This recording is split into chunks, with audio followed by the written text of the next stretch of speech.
Hello and welcome to Thrive After 45, the podcast where we redefine the significance of you, by you, because of you. My name is Denise Drinkwalter. I'm a midlife renewal coach here to help women embrace their power, purpose, and potential. This show is your space to explore what's possible when you prioritize you through inspiring conversations, expert insights, and real stories. We'll uncover how to navigate transitions, rediscover joy, and thrive inside and out. It is time to let go of guilt and fully embrace the life waiting for you. This is the Thrive After 45 podcast. It is your time to thrive for you, by you, because of you. It is an honor and a privilege to introduce and welcome Jenny Powers to our show today. Jenny is a scientist, author, and educator with a PhD in immunology who spent years researching lung fibrosis at National Jewish Health before stepping away from academia to raise her children and pursue a writing career. Her passion for science and storytelling found the perfect intersection when she co-authored On the Origin of Being, Understanding the Science of Evolution to Enhance Your Quality of Life, the first in a groundbreaking series exploring how evolutionary mismatch impacts our health and well-being. Over the past few years, Jenny has dedicated herself to making complex scientific concepts accessible and actionable, helping readers understand how returning to a more natural way of living can enhance their quality of life. With nearly 1,000 books sold and over 40 podcast appearances, her work is already making waves, winning independent book awards and earning recognition as a finalist for several prestigious honors. And today, we're going to dive into a conversation about what it means to shift focus back to yourself, making intentional choices, and embrace this stage of life after 45, with confidence, clarity, and curiosity. Jenny, welcome. I cannot wait to have this conversation today. I have so many questions piercing through my mind. Oh my gosh. Yeah, thank you so much for that wonderful introduction. I've been really looking forward to talking to you. So, right off the hop, let's talk about the theory of evolution. So we are Mhm. clear on what that actually is, because Mhm. I know people hear it, but let's gain an understanding and have a common knowledge about what you are speaking of in regards to that. Sure. Yeah, well, everyone probably heard of the theory of evolution by Charles Darwin in high school. And then so many of us probably just forgot about it, right? And didn't connect it to anything important in our lives. It's like that happened back then. We're here now. It doesn't have anything to do with us. But actually, the evolution by natural selection, where over millions of years, small little incremental changes um, that kind of showed up randomly in our genetics would either help or hinder our Yep. survival. And the ones that hindered our survival wouldn't make it, wouldn't pass on to the next generation. But the ones that helped our survival, those individuals were more likely to survive and reproduce, therefore concentrating that one little change in the population over time. Um, and so what I think it's important for people to know is that evolution by natural selection, we are from nature. We are not Mm. disconnected from nature. We are intricately connected with nature, and we are intricately connected with our history, all of our ancestors, because as we evolved, in response to changing environmental factors, you know, our nature did a great job of kind of optimizing how we can thrive and survive. Um, and then we got as we came into the human line, we got really, really smart. And all of our evolutionary factors allowed this to happen. We the different behaviors, the different environments that we were in really allowed us to take our brains to the next level. And then we started being able to make changes without waiting for genetics to catch up. We were able to culturally evolve or behaviorally Okay. evolve, which is almost an Yeah. instantaneous thing, right? Right. So we kind Right. of started with our brains, we started being able to bypass some of these things, some evolutionary things. And sometimes it's really for the best. We were still changing our behaviors in order to survive and thrive. But then fast forward to the agricultural revolution, the industrial revolution, the technological revolution. Um, the rate of change of our external circumstances started becoming exponential. And Mm. a lot of the behaviors that we were exhibiting weren't favorable behaviors. They were actually making things worse, because we don't understand this evolutionary history and why we need the things that we need. So that's where the mismatch comes in. Our environment Okay. changed, and all of our adaptations, behavioral adaptations, genetic adaptations that were evolved in this one world are now Right. completely in mismatch with this other world because it happens so fast. Right. And so what we're trying to do in this book is, okay, people need to understand that evolution isn't just something that happened in the past. It's something that will really inform our lives today and Okay. how we can make those changes and bring, we all have hunter gatherer in us. We all have a little bit of hunter gatherer in us. And if we can bring some of those behaviors back into the modern world and keep all of the wonderful things that the modern world provides us, maybe we can get rid of some of these diseases of modernity: depression, heart disease, cancer, diabetes, all of these things that people are really, it's really impacting their health span. Right. For sure. So, is there a specific um, avenue or a specific way that we as a collective can help move this needle? And I mean, you showed in the visual up here and we're over here, that mismatch. Is there a way to close that? Is it a gap? Is there a way to do Yeah. that? Or, Well, we actually have a okay, section in the book after each part. This first book, we talk about kind of our basic needs: sleep, okay. nutrition, work and rest, and our relationship with nature. And at Mm, the end of each part, we have something called closing the gap. nice. Because there are some things that we can actually pull up into the modern world that are pretty easy. I mean, the problem is it's going to take people are going to have to change. And we are caught up in Ah, this current of really fast-paced cultural conditioning. It's this current, and a lot of these things you're going to have to swim against the current. And so I don't necessarily think a lot of these changes are going to come from above. It's going to have to come from below, like grassroots kind of thing, individuals making changes, sharing it with people, um, yep. coming on podcasts and saying how things change their lives, and hopefully making it, the movement kind of come from the ground up.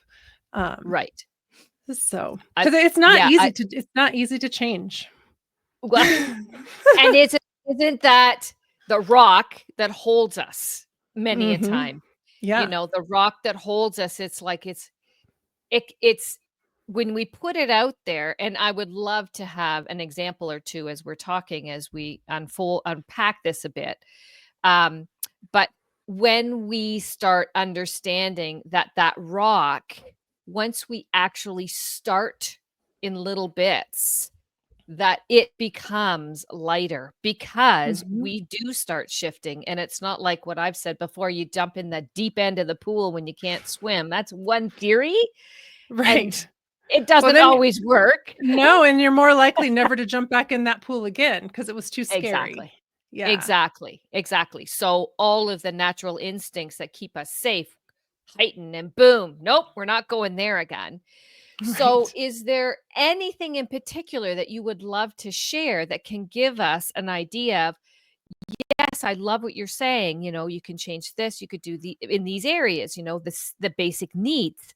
Hmm. What can we do for you, by you, because of you? Because you shared starting with yourself is Hmm. key, because you're the only one that can change Mhm. anything. You can pretend you're changing other people, but in reality, you can't It's so change true. anybody except yourself. This is So so what true. can we so what can we do to help move that needle even just a little Yeah. bit Well, I and I stay think with it? yeah, I think the first thing, and this is the thing that helped me the most in my own journey with this, is once I realized that we have this evolutionary history and how we are living today is such mismatch that we are feeling the stress and the overwhelm and the Mm, depression and not feeling healthy, not thriving. right. Once I realized that it, like the way I was feeling, it wasn't my fault, right? I wasn't a I wasn't a failure. I wasn't morally inferior. I didn't, because people are like, especially American culture, put your nose to the grindstone and work hard, and I was doing all those things and I was miserable and I hated it and I thought it was something Mm, was wrong with me, right? And yep, it's really because I was trying to do things that weren't in alignment with my biology, right? And right. so I was miserable. Yeah. But it wasn't my fault. And so I think that's really helpful for people because a lot of times in order to change, the biggest thing that gets in the way is judgment, Yeah. self-judgment. So I think that's the first thing people can start Yes. to do is just realize a lot of these things are completely out of our control. They're cultural. They've been, perpetuated year after year after year. And now that we're aware of it, it's not our fault, but now we can take care of it. Love that. Love that. Responsibility. Once you know, you've heard this before. Once you know better, you can do better. And Mhm. it's your choice as to whether or not you're Right. going to make those changes. Totally. So, writing this book, how has it impacted your life? You mentioned a little bit, you were starting a little Mhm. bit about here's some things. How has that impacted your life? Yeah, well, it was pretty remarkable because, I left academia because I was Mhm. miserable. Got And it. so for a really long time, I thought something was wrong with me. I couldn't cut it. Yeah. Pursuing writing really helped. It's something that really helped me. I've always wanted to do it, but for some strange reason, there was this like rule, like you can't do that. That's just not something you can do. Part of it was perfectionism. Part of it was, Yep. that, I can never, you expect like people write books and like it just pours out and it's perfect. And that's such a, I Yeah. believed that for a really long time, Yeah. that people who were writers could just write and be Mm, perfect. And not mhm. now I know so much better. It's a slog for everybody. Yep. And so, I started writing fiction of all things, and that was really helpful in being like, oh, like I'm starting to listen to myself. What do I want to do Yeah. rather than what do I think people expect me to do?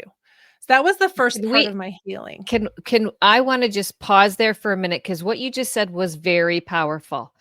What I think people are expecting of me, which is Mhm. our assumption of what other people are believing us to be, Mhm. which is actually generated from ourselves and not Mhm. even necessarily generated from outside. So, the power we hold within ourselves to keep ourselves at a certain spot in life Mhm. is really, really an interesting challenge when we open up to that new lens. So Yeah. carry on. Sorry, it's Yeah, like, yeah, no, that's it's a fine. No, that is nugget. the nugget that's the nugget that started me on this healing journey. I started getting into spirituality, really starting to heal this part of myself that always thought I wasn't good enough, that always thought I Mhm. couldn't cut it.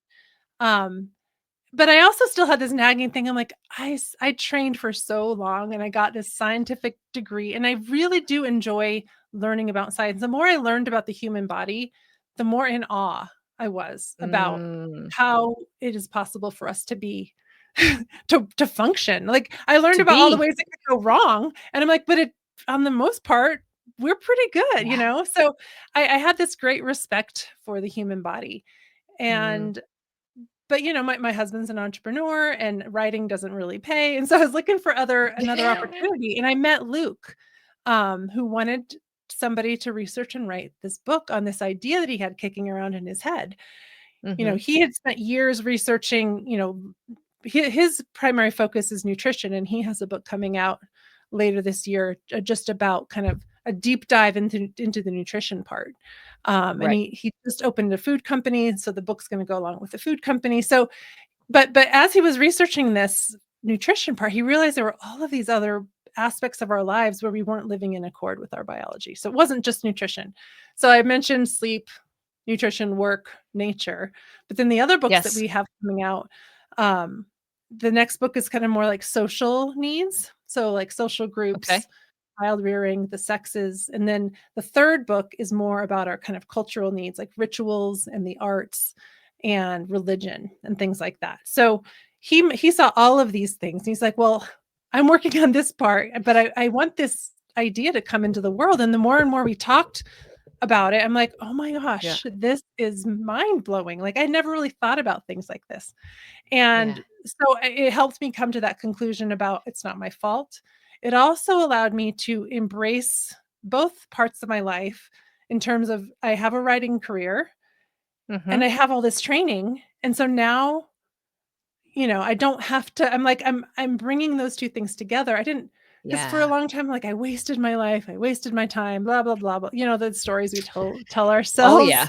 And so it was actually like, oh my gosh, I kind of just followed the breadcrumbs of where I needed to go. And this kind of Yeah. came to me and I Yeah. took advantage of it. And so it changed my life in terms of like the trajectory of my career.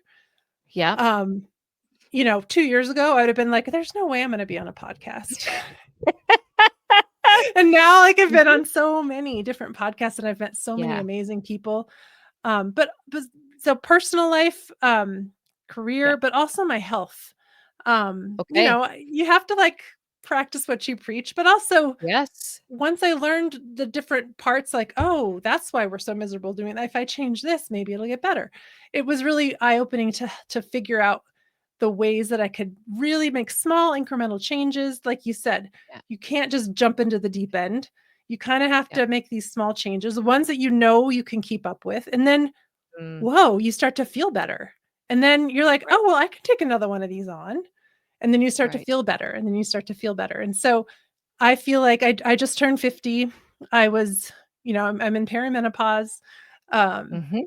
a lot of the things that I started doing sort of reversed a lot of my symptoms in terms of, headaches and hot flashes and weight gain and all of these things that come Yeah. along with perimenopause, but also things like, used to have heartburn every night. Okay. And it was just something I thought I needed to do, Yeah. but when I changed how I ate, it was gone. Mhm. I played basketball in college and I really have Yeah. bad knees from it. I have lots of arthritis in my knees. And so I always Okay. thought like I was just gonna go through life kind of I'm Yeah. gonna have a You're knee gonna replacement and be destined. Yep. yeah, I'm just gonna and the way I started eating and just doing different things with my body, my Yeah. knees stopped hurting so much. So I was able to I started Mm. taekwondo at like 49. So now I'm Love doing like it. so I feel like the combination of following my heart, like leaving Yep. what I thought people wanted, starting to do what I wanted to do, and then Yep. learning all of this stuff and applying it to my own life, um, has just been an amazing journey. Mhm. And I suspect based on what's happened for you, you just want that for the whole of society to be able Yes. to understand that you can rewrite your biology more or less. You can Yeah, make the totally. changes. It's never too late. Yes, exactly.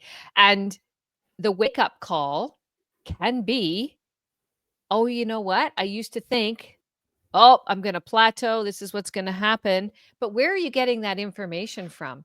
Mhm. And I would absolutely invite our listeners to access your content, access your brilliance, and make sure that they tap into the show notes that will have access to you in the things that you have shared with us. And so that they can start to see there are other ways. You don't Mhm. have to be destined for what you Mhm. think you are destined for because, well, this is how mom did it. This is how dad did it. Blah, blah, Yep. blah, blah, blah, right? Yeah, And so yeah, many things that are not normal have been normalized, right?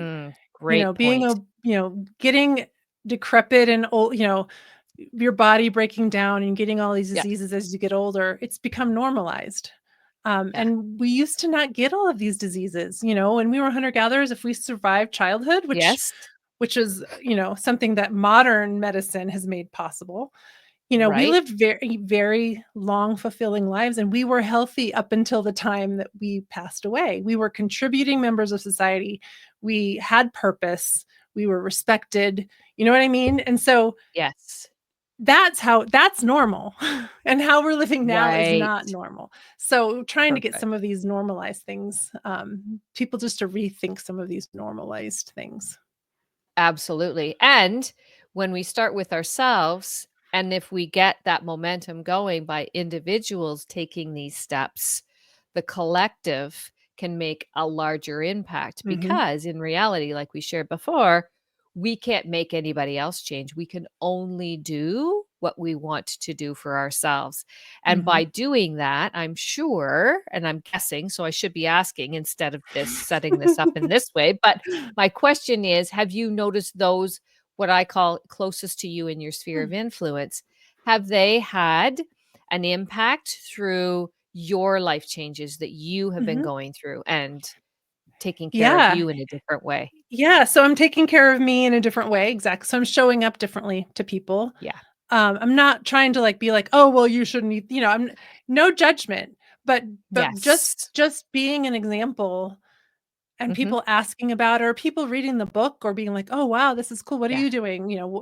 Or having conversations about with friends who've read the book, like, "Oh, I started, something that will help with our sleep is to get bright sunlight in the morning. I started going for Yeah. walks every morning and getting bright sunlight, and it's been really helping my sleep." Um, so it's just the little things like that. And I wanted to bring up when you said it is an individualized thing, but what's really helpful is to find a community of people who kind of Mm. all want the same, because it's hard to go it alone. You have to do it alone, Yes. but you need support. And so Love that. the next book talks about community and how important community is. Sure. Even in, so people think, oh, well, just community, but even in something like this, community is important. To just find Yeah. just one other person you can talk Mhm. about. You can say, "Oh my gosh, I struggled today," and they can say, "It's okay, tomorrow's a new day." Just to have Yeah. that Yeah. little support. So it's individualized because you're responsible for you, but Right. finding people to bring into, who feel the same way, who want to have the same goals, just to kind of lift Love each that. other up. I love that. Have you created that for yourself? I have several friends, yes. Not Yeah, good. like formally, but I Of do have course. people Of who, course. we're accountability buddies. Let's meet at Yeah. the gym. Let's go for a walk. Um, those kinds Yeah. of buddies for sure. Well, and isn't I know there's been a lot of research around loneliness and connection. Mhm. So I think that probably in your next book, you're gonna have all kinds of great stuff in there about that Yeah, too, so that right. will show the impact that having connection, going through a similar journey, everybody has their own journey, a similar journey where there is a desire from within each individual coming together as a Mhm. collective to support. I love that. I love that. Yeah, I love I'll throw out I was just working on the introduction today for the next book. Loneliness is someone who's really chronically lonely is equivalent to smoking 15 cigarettes a day in terms of their health. Because the people are like, "Oh, I'm lonely," but you don't realize that we have this evolutionary history of, the one of the reasons why humans were able to become who we are now in our brains is because we had these communities. We worked together. We Right. had empathy, we had Mm, cooperation. Um, and in this little niche of this connective community is how we were able to thrive.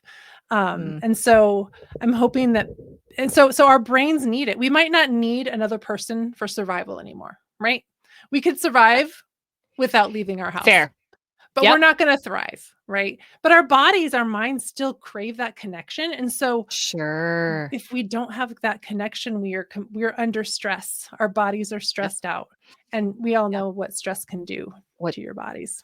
absolutely. Thank you for that. Wow, what a nugget. And already from the next book. Woo! We timed that perfect. Love it. I know. Are there any last words of wisdom, because you've tapped into so much and it's such a big arena. We understand we're just not even scratching the surface with a toothpick kind of thing, but just bringing this to light and allowing our listeners to think, oh, you know what? That's interesting. I thought I was Mhm. stuck. I'm not stuck. This is not my reality. It doesn't have to be my reality. Is there any words of wisdom, anything extra you want to just share with the audience of any nature? Yeah, well, I mean, I think the message we've talked about before is it's where you are today is not your fault. You just didn't know. And then, Yeah. like you said, once you know, you can try to do better. But I also want people to kind of we'll bring it full circle. You talked about evolution at the very beginning. So let's bring it back there. Yeah. Realizing that we are not just this being stuck in time, right? We have this, I mean, we are, but our evolutionary history, our ancestors, the way we interacted with the world as we evolved, the way we interacted with other people as we evolved, can really help us understand who we are and what we need to do. So Right. this is why we hope that people wanting to learn about evolution, really connecting it to their life today, rather than leaving it in high school, something that they never think about again. Love that. Love that. We are all connected through hmm time, Yes, right? exactly. Yeah. From the very Yeah. beginnings of life. Yeah. And and the interesting part is time is a construct that we have created in order to make sense of our world.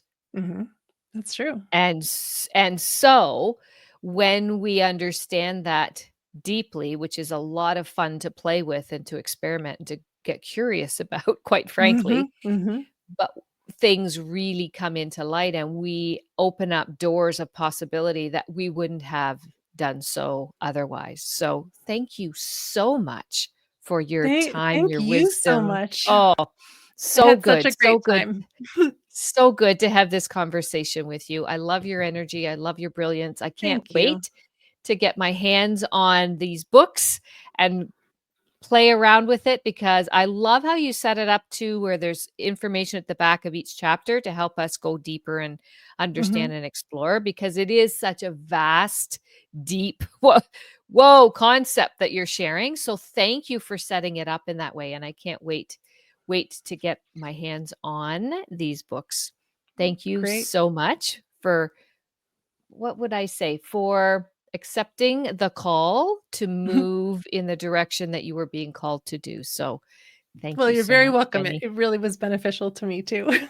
So thank you so much for having me today. Absolutely. Take care, everyone. And if you are not yet following, the great news is we are more than just on YouTube these days. We have opened ourselves up to build this podcast, Thrive After 45. I can't wait to have you start following and hear these incredible conversations with these amazing guests that seem to find me. Thank you. Thank you. Just however it happens, the universe is working in our favor, because this is golden. So thank you again for following, and share your comments and give us reviews. We only want to make this better every single time. Take care of yourselves. Time to thrive after 45 and go and do something for you, by you, because of you today. See you the next time. Bye, everyone.